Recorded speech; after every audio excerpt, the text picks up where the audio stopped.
hello, and welcome to the Core Dog Experience. Our talk Ohio State Buckeyes, talking Buckeyes from the fans' point of view.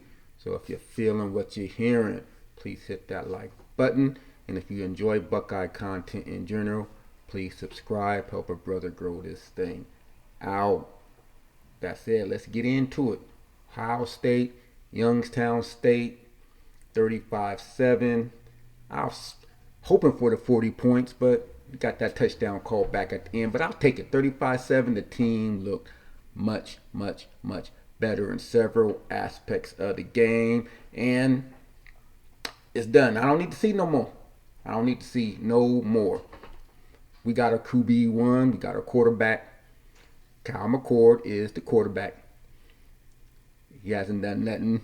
He didn't do anything wrong this game. He didn't do anything to show him he should not be the quarterback moving forward. Devin Brown got ample opportunity, got his snaps in. He looked good. Devin Brown looked good. He looked good enough to be Kyle McCord's backup for the year. He looked good enough. If case Kyle McCord go down, I feel extremely confident in Devin Brown coming in and running the show. But he ain't our QB1. Not this year. This year it's Kyle McCord. I know it's Youngstown State, but he looked more comfortable, looked more relaxed, he looked more in control. His throws had the zip. We knew he has the arm strength.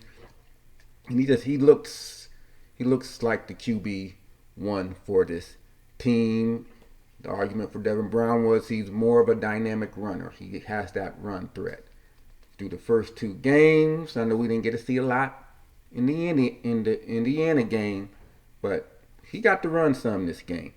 And to me, in my opinion, he's not that dynamic of a runner where he's going to supplant Kyle McCord as the starter because of that dual threat ability. He has it, but not enough to where I think he should be starting over Kyle McCord. He good. Devin Brown good. He ain't QB1 good. Not this year.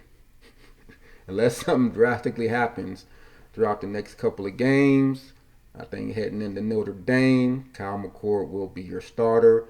Unless by some chance against Western Kentucky, Devin Brown, if he gets the opportunity, goes out there and just shows out. But I don't know if he's going to get the opportunity because Notre Dame is coming up.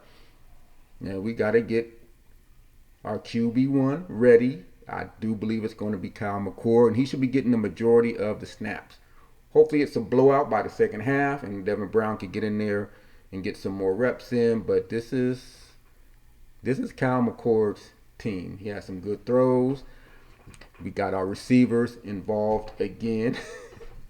And we knew that was going to be a point of emphasis this game out.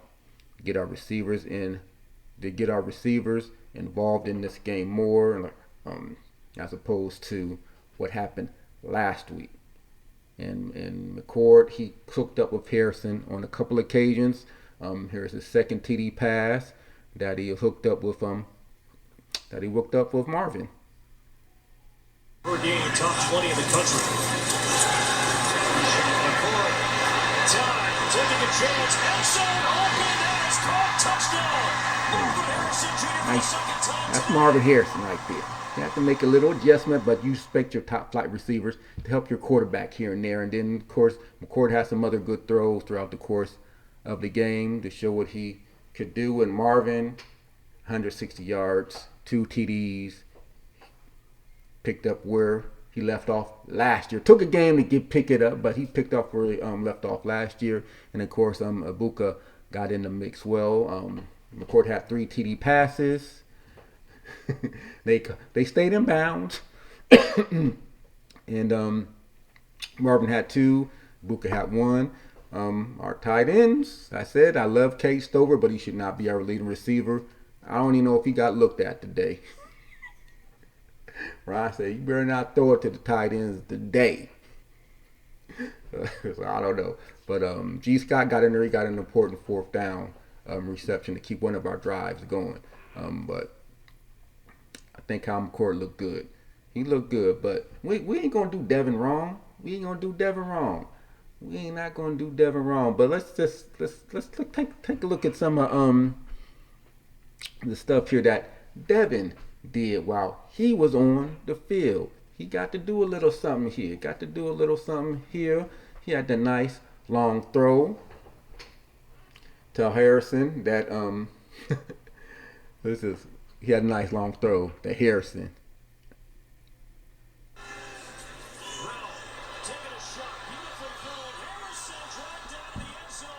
I don't know what we gotta do to get that pass interference call, y'all. Harrison got interfered with last week. Got interfered with again this week. Announcer said, "Hey, where's the PI? He got tackled." The referee was right there. Didn't call it. Terrible officiating. That first half was terrible officiating. I'm gonna show up another example on that with my man Devin Brown. Just how bad the officiating was in this game. But like I said, Brown is good. He showed his arm strength when he got a chance to throw some. He showed his arm strength some when he got here, hitting fellow freshman here in true freshman, excuse me, Carnell Tate, who's going to be the next Marvin Harrison, from all accounts. Carnell Tate. The standard of high-quality wide receiver play has been going on for nearly 2 decades, and he helped pioneer that.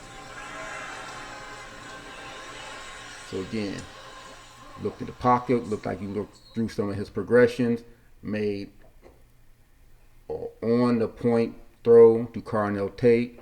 So like I said, Devin Brown is good enough to be McCord's backup this year. And yeah, he can run some. He ran for a first down on one. Then he got us another first down via a penalty. Again, I thought it was a terrible call. Even though it went in our favor, I thought it was a terrible call. When that, y'all know what I'm talking about, that late hit.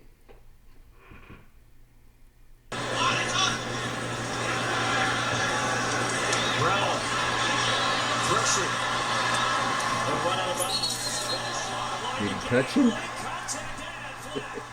I don't know if he touched it. I think he probably like patted him. Devin Brown. Hey, sometimes you gotta act. Sometimes it's better be lucky than good. Be lucky we got that call. But it was a makeup call. That was the same drive that they didn't call the pass interference. So was it a makeup call? I don't know. Don't care. It was bad officiating. The pass interference was a bad no call. And this late hit out of bounds to me was a bad call, even though it went in our favor. See, I thought it was a bad call. He barely touched Devin. But that's all I'm gonna say about the officiating. But Devin got some running skills, but not enough to supplant Kyle McCord as our quarterback one. In my opinion, he's good enough to be the backup. And if I'm confident that he can come in and do the job should McCord go down.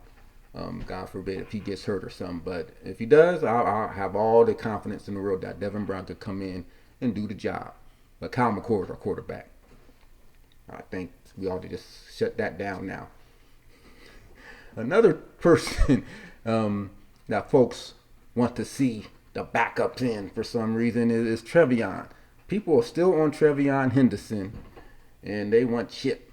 Chip should be our running back one. They base it all off of last year when Trevion tried to play hurt. He go down too easy. He this, he that. He ain't explosive. He played hurt. Like see y'all try to play hurt on a high level. Or when the competition is high level competition, you try to play hurt. They didn't give him any benefit of trying to play hurt. They just say he sucks. He ain't got this. He ain't got that. He don't run with power. He go down with a glance. Not today. He didn't. When there's 2 TD runs, he showed power down at the goal line, made the cut, bullied over the person. They tried to take it from him.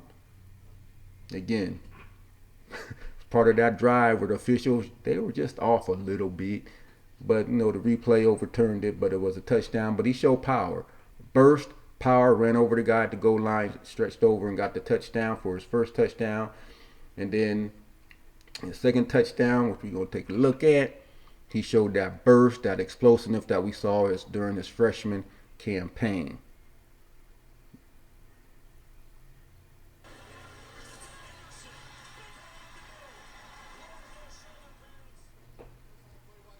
That's what we saw during his freshman year. This is why he's your running back one. I love Chip. I love Mayan. They can't do what Trevion can do. What a healthy Trevion Henderson can do. He looked healthy. And like I said last week, I don't mind a running back by committee. If I'm a running back in this day and age in college, I don't want to be the workhorse. I want to save my body for the NFL. You know, the NIL money is good, but that's not an NFL guaranteed contract. I'm saving my body for the NFL if I'm a running back. So do the running back by committee, but Trevion is your lead back. He's your lead back. And I think he showed the explosiveness today, leaping over folks, making the cuts, and just leaving people in the dust when he gets the room to run. Trevion's your man moving forward. I don't think there's no argument about that. I think Ryan Day has said as much. The other running backs, they're going to get their touches. They're going to get their touch. Mine had a touchdown called back, or if we would have had our 40 points. We would have had our 40 points, but that last touchdown got called back. Mayan's touchdown got called back. Chip got called for holding, but we would have had a 42-point up there. Had a couple touchdowns called back. But Henderson is your running back one. Y'all saw what he could do today. That's what he did his whole freshman campaign. I love Chip, love Mayan. They're not Henderson. Enough said about our running back and what they did and how they look today. Now, the one area I said I wanted to look at that we really needed to improve on, that plagued us all last year, that plagued us during the Indiana game, was our short yardage and our third down efficiency. Not as many short yardage situations this time around, but when we did have it, y'all saw the results. Traded the tailback. On 3rd and 3. Traded is hit at the line of scrimmage. The pile will stop. Now, if that would have been Henderson, bench Henderson, put Chip in there. That was Chip. Chip got stood up just like Henderson did last week. Like I said, if you ain't blocking these dudes, you can put Ezekiel Elliott back there. He ain't getting the first down. J.T. Parrott ain't walking through that door. Because he was a first down machine. J.T. Parrott would have got that first. He's the only one I think would have got that first down. If we had J.T. Parrott right now, I wouldn't be worried at all about our short yardage situations. He had his detractor when it came to throwing the ball, but you give me a better short yardage person than J.T. Barrett. I'm just saying. I love me some J.T. Barrett. But our short yardage situation again just left me wondering. Just left me. We got it. That's something we're going to have to fix. Is our short yardage situations, because it's going to affect our third down efficiency again this week. 5 for 12 on third down. That's not good. That's less than 50. Was that 50%? I ain't got my calculator, but that ain't good. 5 for 12. That's just a poor percentage. Not as many short yardage ones this time out as the Indiana game, but you saw in the short yardage play there, Chip still got stood up. We're going to have to fix that. As we look at the team stats here, our third down efficiency, I think we were 5 for 12, and given the new clock rules, that time of possession is going to mean a lot. And we lost the time of possession game against Youngstown State because we were 5 for 12, and they were a little bit better on third down than we were. They would have 34 minutes to our 26, and the new clock rules is going to affect some teams moving forward. If you ain't picking up first down, you're going to lose a couple possessions with these new clock rules. 2 to 3. I think they mentioned on the broadcast, Ohio State had 5 less possessions against the Indiana game from last year to this year. 5 less possessions. That's 35 potential points. You ain't gonna have the opportunity of getting the ball if you ain't picking up third downs. So we definitely gotta, I don't know, more creative, more execution better. We gotta get better on third down. And what plagued us this game was penalties. How many plays did we have called back because of penalties? Holding, taking people's helmets and and throwing them off. Y'all see, he had his hand all up in my man's grill. He was, let's do it. We gotta clean up the penalties. So again, something else we can improve on next game is cleaning up on the penalties, and it takes longer for the offensive line to gel. We are breaking in 3 new folks, and I'm hoping it's similar to how it was when we won our national championship, where each week our offensive line got better. So by playoff time, BCS time, whatever time it was when we won it, our offensive line was on point. The championship game against Indiana, well, the semifinal, we always call it the championship game, but our offensive line was on point during Urban's run to the title. By the time they started to the beginning of the year to the time at the ending of the year, our offensive line was probably one of the better, more well-oiled machines in the game, and Elliott did what Elliott was able to do. And hopefully this offensive line, the more they play together, the more they gel, they'll be on a similar track. So we will see. But that's still my one major concern on the offense. It's our offensive line. Not concerned about the quarterback. I think we got a quarterback 1. Not concerned about Henderson. I think he's our running back 1. Not concerned about a receiver getting the ball. They showed up today. Harrison and Ibuka got their stuff, got their touches, got their receptions. And Cade, we'll see Cade some more. We're going to see Cade some more. It'll be nice when we start getting them all involved in the flow of the offense. But offensively, that's my main concern right now. Is our offensive line in short yardage situations. Defense. They gave the one big play that led to the touchdown. I think that was the first touchdown Youngstown has scored against us. I think I put up a stat of my little preview of this game that our defense, Youngstown, they don't score touchdowns against us. Well, they knocked that out the block on their first drive. They got the touchdown against us, but we gave up the touchdown. But over a 2-game span, our defense is average to get up only 5 points. That ain't bad. Hard to nitpick when you have a 5-point average of you giving up points. Again, they're stifling against the run, only 3 yards per carry, and good against the pass, only gave up 5.2 yards per pass. So defense was good. Oh, and speaking of per pass, let me circle wind it back some. Just another reason why I think McCord's our QB1. Yeah, I'm going to beat it into the ground, but there's something else I wanted to bring up regarding that, because when I mentioned the yards per thing for catch, it reminded me of the stats for this game.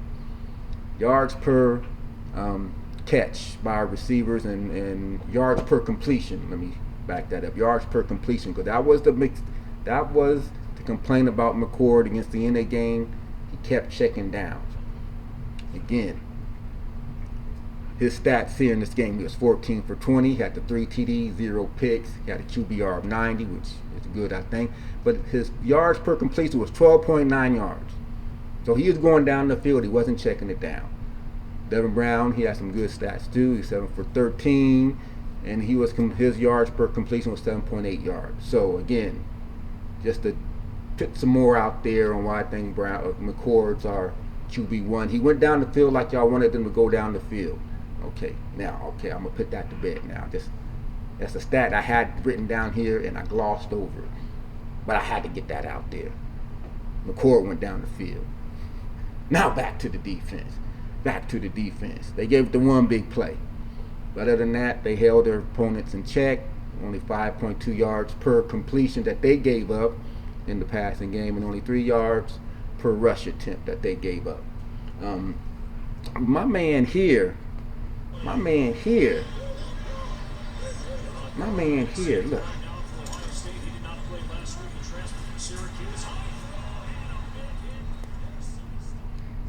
Yeah. Freshman. Sonny Styles is going to be a problem. He a freshman. 18, I think. I don't even think he's 19 yet. 18. He going to be a problem. Just as he get more comfortable and start learning more, he going to be a problem. So good thing. Our defense is coming around still. The jury's still out on Jim Nova's defense because Indiana option team, and now Youngstown, they are a FCS team. So we're not going to get a true testament on how the defense is until Notre Dame. Everything's coming to Notre Dame. We know this. I know this. I know it's Notre Dame's to test. On the road, Notre Dame, to see how his defense is. But for the first two games, they're looking the part. You know who's looking the part? My man Denzel Burke. I don't know what happened to him last year. Was he injured last year too? I don't know. But this is like the Denzel Burke that showed up on the scene his freshman year. He was locked down against Indiana, and he did it again. Today.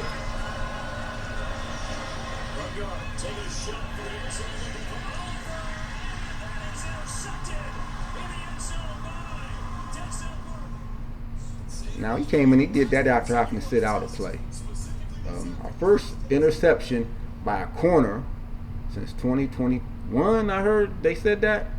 That's unbelievable. That is unbelievable. But hey, whatever. He's back. Denzel Burke is back. The jury might be out in general on the secondary play, but Denzel, if he continued to play like that, oh yeah. DBU just might be DBU, BIA, whatever they calling themselves. They just might be back. Last thing for the defense, again, they're holding their own in the rushing game. You would like to see a little bit more pressure from our defensive front, but that's just nitpicking. And yeah, I'm nitpicking. They've only given up 5 points per game, 2 games in. But that's only nitpicking. But you would like to see some more pressure from our rushmen. JT and Sawyer. I mean, Caden Curry's in there, getting in there. Our interior line's getting more pressure right now than our defensive ends. Mike Hall, Tyleek, Hamilton. But I like to see just a little bit more from JT and Jack Sawyer. But other than that, it's hard to complain about the outcome of the defense. Whatever stuff. I don't know if they're still going vanilla, not you blitzing this much, because they haven't really been blitzing all that much. I don't know if Jim knows is holding some stuff back, but we'll see. We'll see what the Western Kentucky's like. I think I've heard about them. They like to throw the ball a little bit more than these first two teams we played. So we're going to get into that. We're going to get into that coming up in a couple days as we do our look ahead. But snap reaction to this game, Ohio State much improved. You always improve. The thought is you always improve the most between your first and second games, and I thought they showed a marked improvement. In particular, Kyle McCord. And yes, Devin Brown looked good too, but Kyle McCord is your starter. And then before I get up out of here, just hats off to my girl Coco Golf. Coco bringing it home, first American teenager to win a major title in a long time. Serena, maybe. Would the guy go all the way back to Serena? I don't know, but Coco Golf, hats off to her. She beat the soon-to-be world #1 player, Sabalenka. That was a good match. And Coco came to play. She did everything that Madison Keys didn't do. She played with Madison Keys could have won. I watched the match. I watched more than Ohio State, y'all. There's more out there than Buckeye World. There's more, and I was watching some of that U.S. Open, and Madison Keys should have won. But she played with no emotion. She played not to lose. Coco, after she got down, she said, F it. I'm going to play to win. And she did her thing. So hats off to Coco Golf. Her first major title. So expect many more from her. But, again, Ohio State, they looking good. You know the saying, what's the best thing about being 2-0? Got a chance to go 3-0. 3-0. Other than that, till next time, If you're feeling what you're hearing, please, please, please hit the like button. Is there anything that you wanted to see in this game that you either liked or disliked? Please, please comment. Please comment. Please comment. Interact with a brother so we can discuss some stuff. It's fun to discuss stuff. But hit the comments. If you enjoy Buckeye content in general, please subscribe. Help a brother grow this thing out. So again, until next time, OHIO, go Bucks.